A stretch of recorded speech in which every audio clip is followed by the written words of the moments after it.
అదే RTV app వార్తల్ని క్షణాల్లో చదివే అవకాశం ఉంటుంది. ఒక న్యూస్ పేపర్, ఒక టెలివిజన్ ఛానల్ మీ చేతుల్లో ఎప్పుడూ ఉంటాయి. ఈ మధ్యకాలం కూడా చాలామంది ప్రజలు కూడా మోకాళ్ళ నొప్పుల బారిన పడే పరిస్థితి వస్తుంది. ఇదే అంశంపైన కూడా మహబూబ్నగర్ ప్రభుత్వ ఆసుపత్రిలో కూడా ప్రొఫెసర్ ఆర్థోపెడిక్ సంబంధించిన రమేష్ డాక్టర్ ఉన్నారు. వారిని అడిగే ప్రయత్నించారు.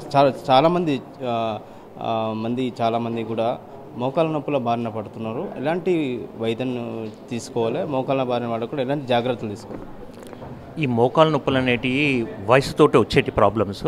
ఇది మామూలుగా మొదలుపెట్టి పూర్తిగా ఆపరేషన్ వచ్చే స్టేజ్ వరకు కావాలంటే 5 నుంచి 10 సంవత్సరాలు పడుతుంది. సో నొప్పి యొక్క అంటే అరుగుదల స్టేజ్ మీద మనకు మేనేజ్మెంట్ ఆధారపడి ఉంటుంది. ప్రతి పేషెంట్కు ఆపరేషన్ చేయాల్సిన అవసరం లేదు. కొన్నిసార్లు మందులు, ఫిజియోథెరపీ, మామూలుగా కొన్ని పిఆర్పి ఇంజెక్షన్స్ కూడా తగ్గే ఛాన్స్ ఉంటుంది. బట్ ఎప్పుడైతే స్టేజ్ 4 అంటే అడ్వాన్స్ స్టేజ్కి వస్తుందో దానికి మాత్రమే మేము ఆపరేషన్ చేస్తాం. రైట్. ముఖ్యంగా అంటే చాలామంది కూడా ఈ మోకాళ్ళ నొప్పులు నాటు వైద్యానికి అప్రోచ్ అవుతుంటారు. మీరు ఏం సలహాలు ఇస్తారు ప్రజలకు?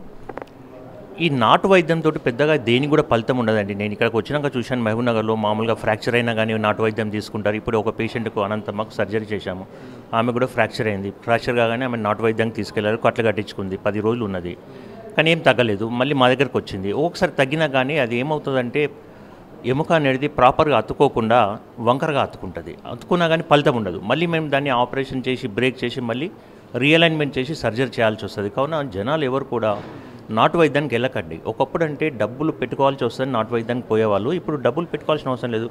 ప్రతిదీ కూడా ఆరోగ్యశ్రీలో కవర్ అవుతుంది కనుక వాళ్ళు గవర్నమెంట్ హాస్పిటల్కి వస్తే సరిపోతుందని అనుకుంటున్నారు.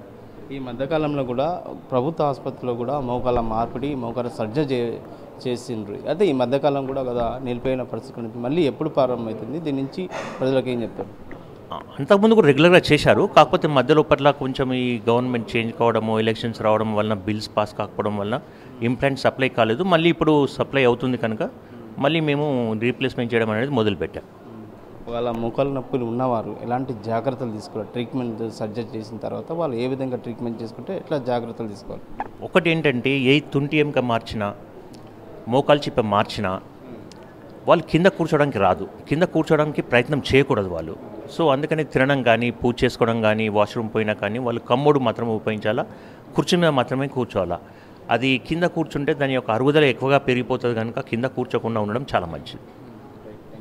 రైట్. మొత్తం మీద కూడా మోకాళ్ళ అరుగుదల వల్లనే మోకాళ్ళ నొప్పులు ఎక్కువ వస్తుంటాయి. ఈ నేపథ్యంలో కూడా ప్రజలు ఖచ్చితంగా ప్రభుత్వ ఆసుపత్రిలో కూడా ట్రీట్మెంట్ తీసుకోవాలి. నాటు వైద్యానికి ఆశించకూడదు. ఖచ్చితంగా మోకాళ్ళ నొప్పులు ఎలాంటి సమస్యలు ఉన్నా కూడా డాక్టర్ని సంప్రదించి దాన్ని బట్టి ట్రీట్మెంట్ సర్జరీ చేసే పరిస్థితి వస్తుందని చెప్పి ప్రభుత్వ ఆసుపత్రి డాక్టర్ వైద్య నిపుణులు తెలియజేసిన పరిస్థితి కనిపిస్తుంది.